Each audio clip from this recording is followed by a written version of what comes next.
ये कोई साधारण कहानी नहीं है। ये उस व्यापारी की दास्तान है जिसने सोने के ढेर को ठुकरा दिया, लेकिन अल्लाह की रहमत पाली। आखिर क्या हुआ था उसके साथ, जानने के लिए इस वीडियो को आखिर तक जरूर देखें। बहुत साल पहले बगदाद का बाजार बहुत मशहूर था। उस बाजार में एक व्यापारी था, करीमुद्दीन। उसकी दुकान छोटी थी पर नाम बड़ा था। लोग कहते थे कि उसके तख्ते पर रखा हर अनाज हलाल है, उसके हर सौदे में अल्लाह की बरकत है।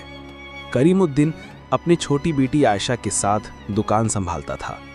आयशा अभी बच्ची थी, लेकिन उसकी बातें बड़ी समझदार होती थीं।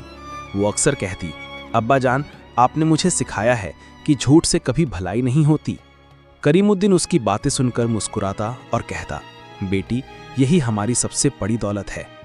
एक शाम जब सूरज ढल रहा था और बाजार खाली हो रहा था, दुकान पर एक अमीर आदमी आया। उसके कपड़े रेशमी थे और हाथ में सोने का थैला था। उसने धीमी आवाज में कहा, करीमुद्दीन, मैंने सुना है तुम ईमानदार आदमी हो, लेकिन अगर आज तुम मेरे लिए एक झूठ बोल दो तो ये पूरा सोने का थैला तुम्हारा हो जाएगा। करीमुद्दीन चौकन्ना हो गया। उसने पूछा, क्या झूठ?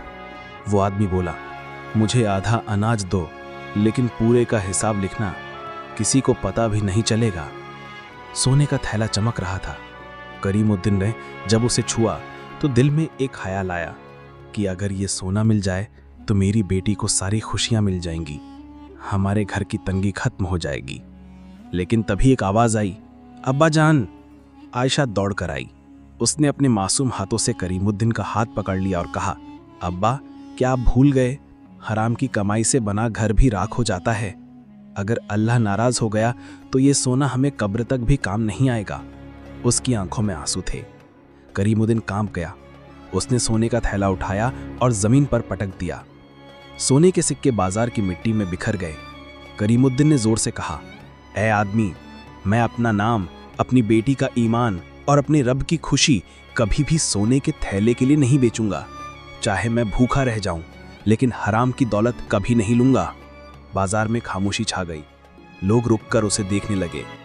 वो अमीर आदमी गुस्से से बोला, तुम पागल हो, इस मौके को हमेशा याद करोगे, और वहां से चला गया।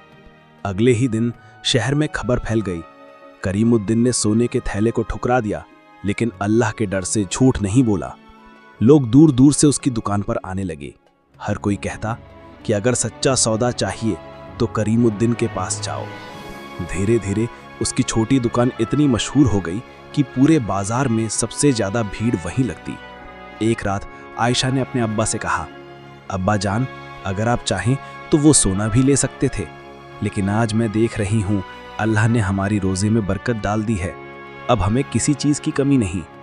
करीमुद्दीन ने बेटी के सिर पर हाथ रखकर कहा, बेटी, याद रखना, हराम की चमक थोड़ी देर की होती है, लेकिन हलाल की बरकत हमेशा रहती है। सच्ची दौलत हराम की कमाई में नहीं, बल्कि अल्लाह के डर और ईमानदारी में है। कहानी खत्म होते ही तो दोस्तों देखा आपने, हराम की चमक थोड़ी देर की होती है, लेकिन हलाल की बरकत हमेशा रहती है। अगर आप भी ईमानदारी और अल्लाह के डर की इस सीख से सहमत हैं तो अभी चैनल को सब्सक्राइब करें और अगली वीडियो की कहानी का इंतजार करें।